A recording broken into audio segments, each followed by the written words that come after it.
제3장.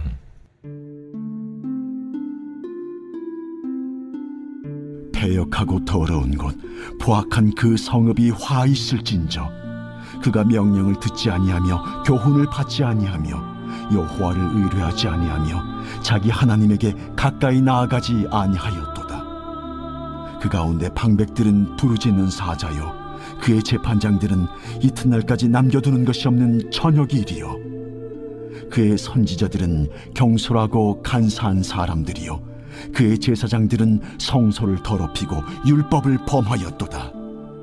그 가운데 계시는 여호와는 의로우사 불의를 행하지 아니하시고 아침마다 빠짐없이 자기의 공의를 비추시거늘 불의한 자는 수치를 알지 못하는도다. 내가 여러 나라를 끌어버렸으므로 그들의 망대가 파괴되었고, 내가 그들의 거리를 비게 하여 지나는 자가 없게 하였으므로 그들의 모든 성읍이 황폐하며 사람이 없으며 거주할 자가 없게 되었느니라. 내가 이르기를 너는 오직 나를 경외하고 교훈을 받으라. 그리하면 내가 형벌을 내리기로 정하기는 하였지만 너의 거처가 끊어지지 아니하리라 하였으나 그들이 부지런히 그들의 모든 행위를 더럽게 하였느니라. 나 여호와가 말하노라. 그러므로 내가 일어나 벌할 날까지 너희는 나를 기다리라. 내가 뜻을 정하고 나의 분노와 모든 진노를 쏟으려고 여러 나라를 소집하며 왕국들을 모으리라. 온 땅이 나의 질투의 불에 소멸되리라. 하나님은 이스라엘을 자녀 삼아 품에 두고 싶어 하셨는데 이 이스라엘은 하나님을 떠납니다. 집 나간 자녀가 들어가기를 기다리는 심정으로 돌아오라고 하시지만 그들은 듣지를 않습니다. 하나님은 이제 더 이상 기다리지 아니하시고 심판을 선언하시는 장면이 오늘 본문입니다. 그리고 이제 너희가 나를 기다리라고 엄중하게 명하십니다. 1절에 보시면 하나님은 예루살렘을 향해서 패역하고 더러운 곳, 포악한 성읍이라고 부르시며 화를 선포하십니다. 이방의 도시들을 지칭했던 표현들이 예루살렘에 적용되고 있습니다. 하나님의 거룩한 도성이어야 마땅한 예루살렘이 하나님께 반역했고 하나님의 모든 법을 무너뜨렸습니다. 이에 심판을 면할 수가 없게 된 것이죠. 돌이킬 기회가 있었지만 그들은 하나님의 기대를 저버렸습니다. 지금 우리의 모습이 하나님의 도성이 아니라 허망한 바벨은 아닌지 되돌아볼 수 있기를 바랍니다. 이방인들을 향했던 기준이 우리에게 향한다는 것이 얼마나 끔찍하고 안타까운 일입니까?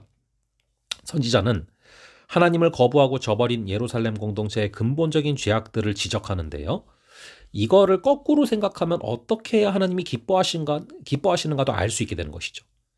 그들은 주님의 명령과 교훈을 받지 않았고 하나님을 의뢰하지 않았고 기꺼이 하나님 앞으로 가까이 나아가지도 않았습니다.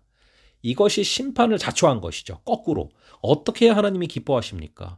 주님의 명령과 교훈을 기쁘게 받고 다른 것을 의뢰하는 것이 아니라 주님을 의뢰하고 오직 주님께로 날마다 가까이 나아갈 때 우리는 하나님의 사랑을 받게 되는 줄을 믿으시기 바랍니다.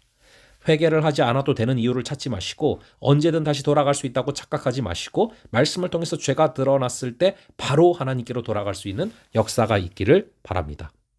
선지자는 3, 4절에서 예루살렘의 지도자들을 고발합니다. 그들은 백성에 대해서 울부짖는 사자같이 행동했습니다. 재판장들은 손에 넣은 먹이를 남에게 빼앗길세 밤새도록 먹어치우는 이리떼와 같았습니다. 선지자들은 경솔하고 간사한 자들이며 제사장들은 성전을 더럽히고 율법을 범했습니다. 그러니 하나님의 명령과 교훈이 온전히 전달될 수가 없었고 백성은 말과 삶이 다른 지도자들의 가르침을 따르지 않았던 것이죠. 우리는 선한 청지기로서 각자 맡은 사명에 충성함으로 세상의 빛과 소금이 되어야 되는 것입니다. 의로우신 하나님은 패역하고 포악한 예루살렘의 공의의 빛을 비추기를 하루도 거르지 않으셨습니다. 최후의 순간까지도 은혜의 손길을 거두지 않으셨다는 것이죠. 하지만 불의한 이스라엘은 그렇게 빛이 비치는데도 수치를 깨닫지 못했습니다. 유다와 예루살렘은 그 어떤 나라와 민족도 누리지 못한 하나님의 은혜와 사랑을 맛보았지만 하나님의 공의의 빛 앞에서 부끄러워할 줄을 몰랐다라는 것입니다. 유다와 예루살렘 백성은 하나님의 애끓는 경고를 받았음에도 악을 버리지 않습니다. 결국 하나님은 그들이 두려워하고 의지하던 열방을 소집해서 그들을 심판하기로 작정하십니다. 그리고 질투의 불로 온 땅을 태워 새롭게 하실 때까지 나를 기다리라 라고 명령하십니다. 우리 하나님은 질투하시는 분이십니다. 우리를 너무 사랑하시되 질투하시기까지 사랑하시는 분이셔서 우리가 하나님보다 다른 것을 사랑할 때 그 질투의 불이 온 땅을 태워서 새롭게 하신다라는 것입니다. 이 말씀을 통해서 나의 연약함과 죄악을 볼 수 있다는 것은 하나님의 큰 은혜죠. 내 안에 추하고 더러운 모습을 발견하게 될 때 외면하지 마시고 낙심하지 마시기 바랍니다. 그 모습을 발견하며 성찰할 수 있다면 늦지 않은 것입니다. 죄를 부인하고 스스로를 속이는 기만을 버린다면 새로워질 수 없는 사람은 없습니다. 하나님의 도성 예루살렘의 멸망이 의미하는 것은 세상의 죄로부터 안전한 사람은 아무도 없다는 것입니다. 예루살렘의 영적 지도자들조차도 하나님의 징계의 대상이었음을 우리는 염두해야 됩니다. 하나님이 우리에게 돌아오라 라고 부르시는 그때 나를 경외하고 내 교훈을 받으라 라고 말씀하시며 손을 내미시는 그때가 가장 돌아가기 적합한 때라는 것을 잊지 마시고 하나님께 돌아가는 오늘이 되시기를 간절히 바랍니다. 잠시 기도하겠습니다. 아버지 하나님, 오늘 이 말씀을 통하여서 우리 주님께서 저희에게 주시는 준엄한 경고에 귀를 기울이게 하여 주시고 아버지 하나님께서 주시는 그 사랑으로 걸어가게 하여 주시옵소서. 우리 주님을 경외하고 우리 주님 두려운 줄을 알게 하시고 회개하게 하시고 우리 주님을 사랑하는 마음을 회복시켜 주셔서 우리 주님의 마음을 아프게 하지 않고 우리 주님께로 날마다 나아가는 우리가 되게 하여 주시옵소서. 감사드리옵고 이 모든 말씀 우리 주 예수 그리스도의 이름으로 기도합니다. 아멘. 그럼 또 다음번에 뵙도록 하겠습니다.